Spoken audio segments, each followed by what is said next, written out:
When Thomas puffed along his branch line, he always looks forward to something special: the sight of the river.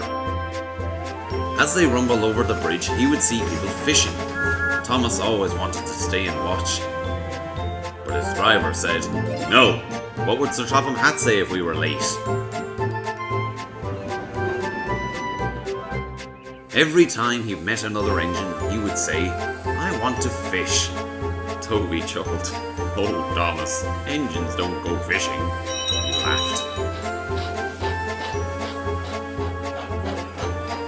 "Silly stick in the muds," thought Thomas. One day he stopped as usual to take water at the station by the river. "Out of order?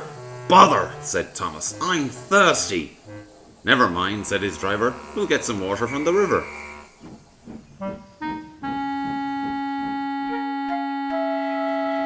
They found a bucket and some rope and went to the bridge.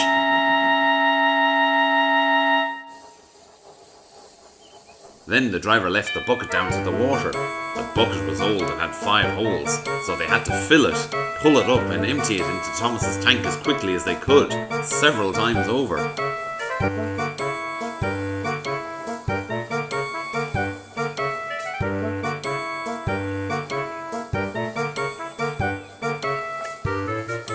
Finished at last. That's good, puffed Thomas, and Annie and Clarabel ran happily behind. Come along, said Thomas. We're coming along, sang Annie and Clarabel. Hurry. Suddenly, Thomas began to feel a pain in his boiler.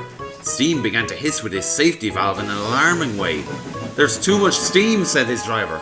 Oh dear, groaned Thomas. I'm going to burst. They damped down his fire and struggled on. I've got such a pain, Thomas hissed.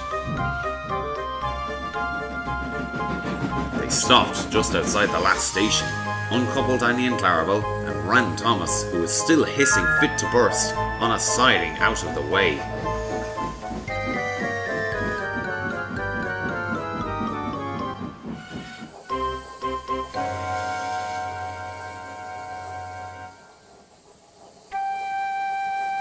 Then, while the guard telephoned for an engine inspector, the driver found a notice in large letters, which he hung on Thomas in front and behind.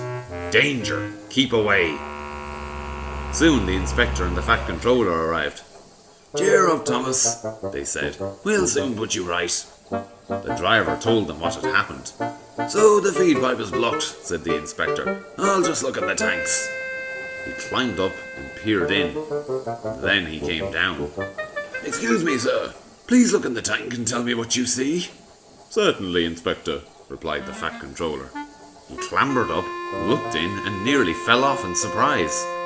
Inspector, he whispered, can you see fish? Gracious goodness me! How did the fish get there, driver? We must have fished them from the river with our bucket, replied Thomas's driver. Well, Thomas, so you and your driver have been fishing, but fish don't suit you. We must get them out. They all took turns in fishing into Thomas's tank, while Sir Topham Hatt looked down and told them how to do it. When they had caught all the fish, they had a lovely picnic supper of fish and chips. That was good, said the fat controller. But fish don't suit you, Thomas, so you mustn't do it again. No, sir, I won't, said Thomas sadly. Engines don't go fishing. It's too uncomfortable.